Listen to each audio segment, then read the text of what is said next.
When did your creepy gut feeling save your life? Worked as a shot girl at a pub. One night I rejected someone who attempted to get my number. Not unusual, and he didn't seem that bothered.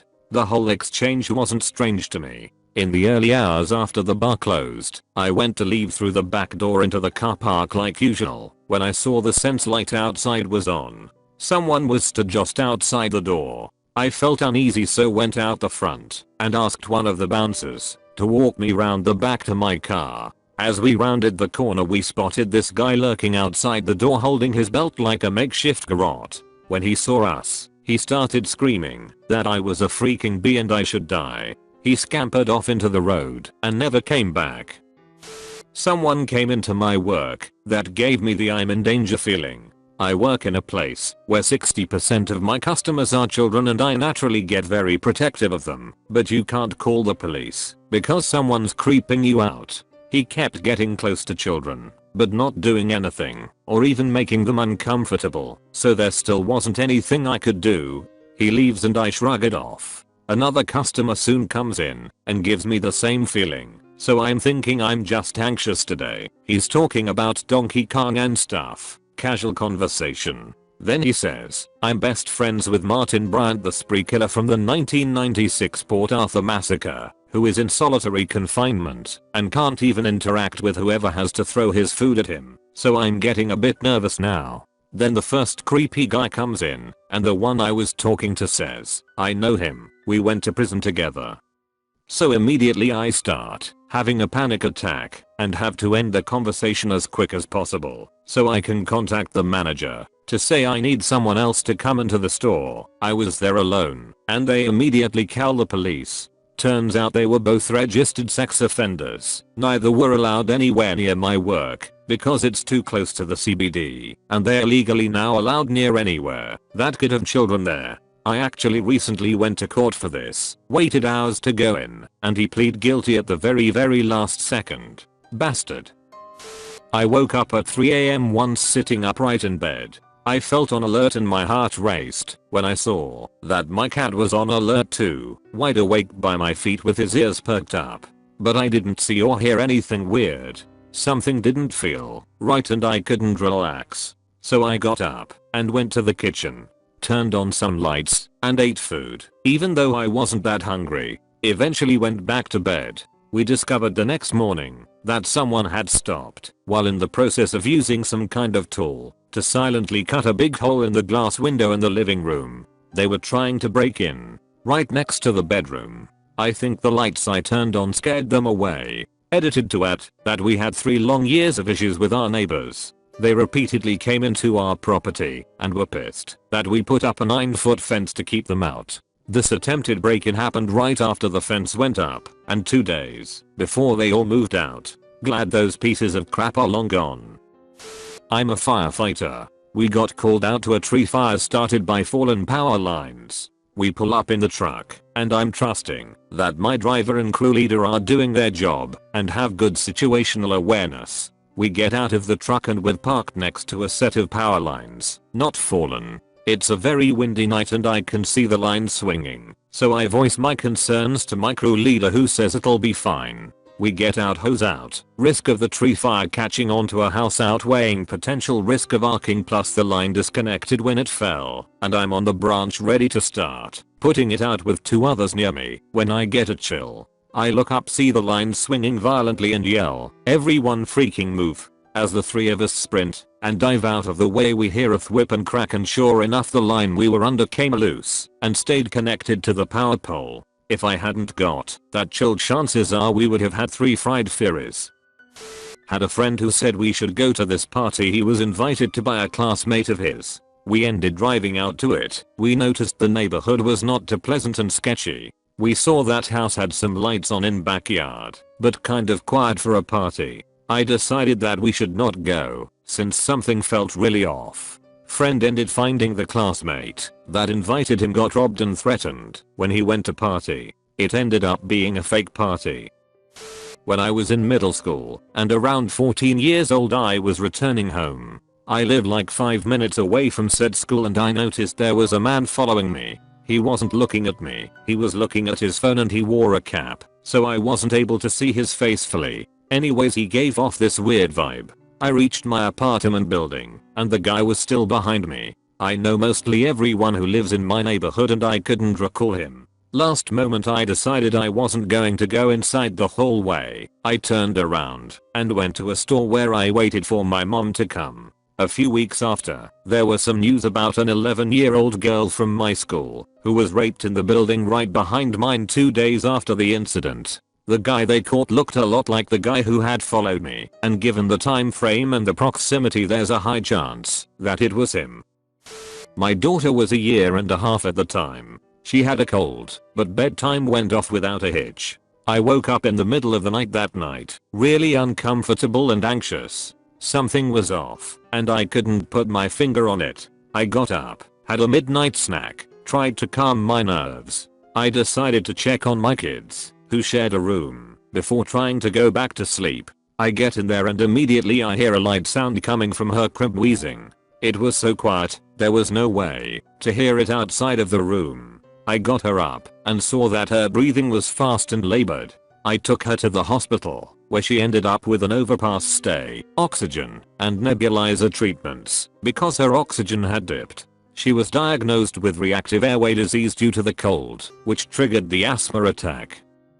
Not me, but when my mum was a teenager on 18th November 1987, she was going to London to visit a friend. It was around 7:20 PM and she decided she was going to take a taxi instead of going by tube because it didn't feel right. King's Cross tube station. 10 minutes later the whole station caught on fire and 30 out of the 40 people died. If she had decided to take the tube she would likely have died.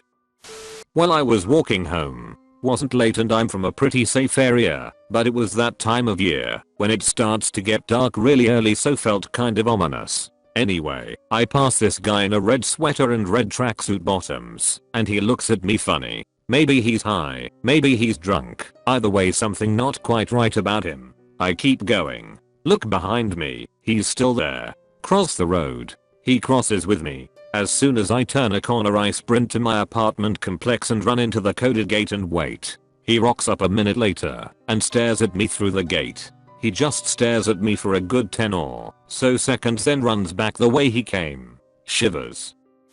Some dude get off the bus at the same stop as me. It's about 8 PM and October, so it's quite dark out already. He had spoken to me on the bus, one line about nice weather. Anyway, he gets off the bus after me. I cross the road and make a mental note of him walking the opposite way to me. I make sure to watch him walking away. Something in my gut says not to trust him. To get to my house I have to walk up a hill with a path alongside a high stone wall. It is secluded. Usually I listen to music as I walk. I decide not to this time.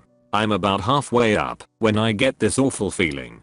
I take out my phone, dial my mother's number, and as I do I hear fast steps of someone running up behind me. I know it's the guy before I turn around, and as I do he is literally running full speed towards me. I look him dead in the eyes, ready to fight for my life. As I do this, my mother answers her phone and I say, "Hi mom." He slows right down to a light, jog and says evening as he jogs past me. I ask my mom to stay on the line. Her BF comes out to meet me at the top of the hill. The guy's nowhere to be seen. He was definitely running up behind me to strike me, and by turning to face him, I'm certain it threw him off.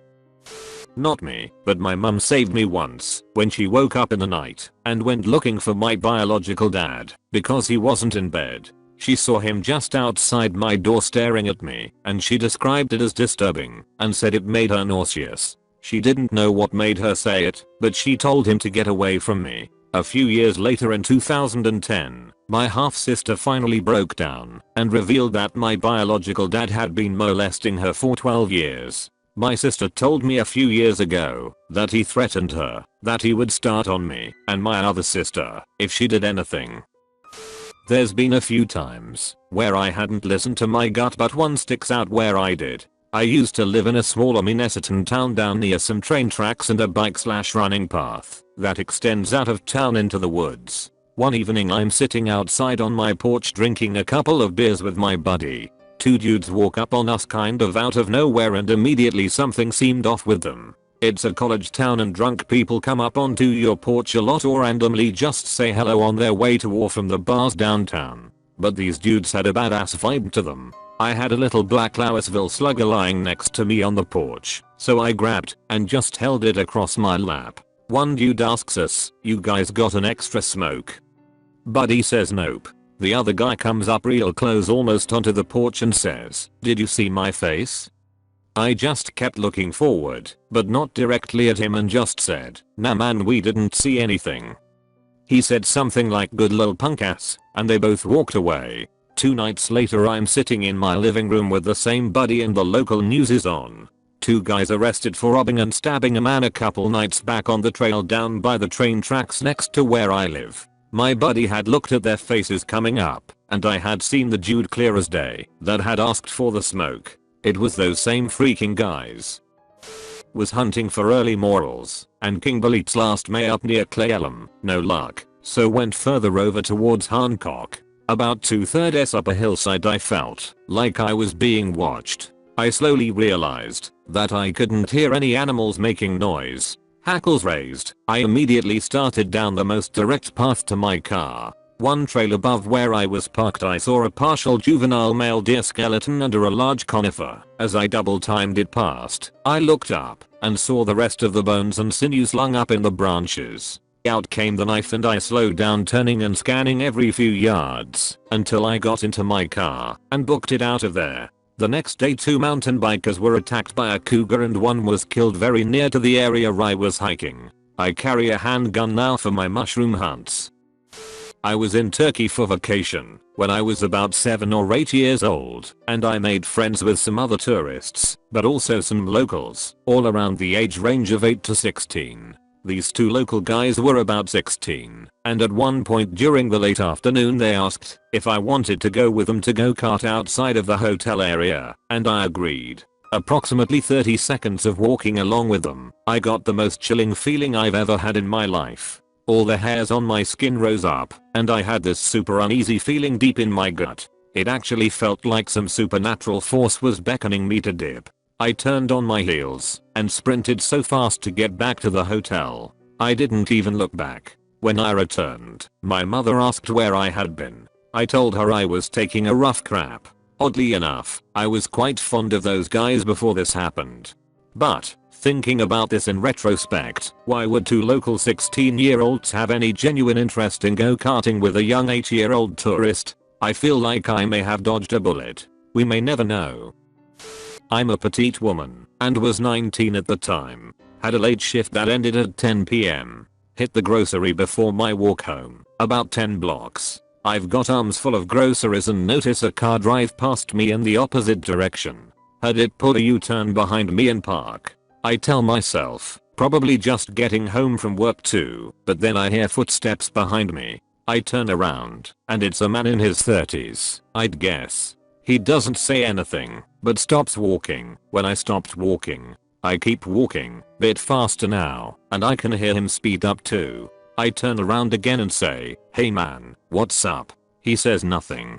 I turn around and keep walking, almost at a mini jog pace, and I hear him speed up too. I was about 4 blocks away from home. The adrenaline kicked in. I dropped my bags and booked it. Made it home. Told my boyfriend what was happening. As he goes outside to find the guy, dude drives by in his car, right past my house. We call the cops, give them a description, and the operator tells us they've had other calls about the same guy. Really hoping he never actually caught someone. Really hoping his creepy ass wound up in jail. Really happy I listened to my gut.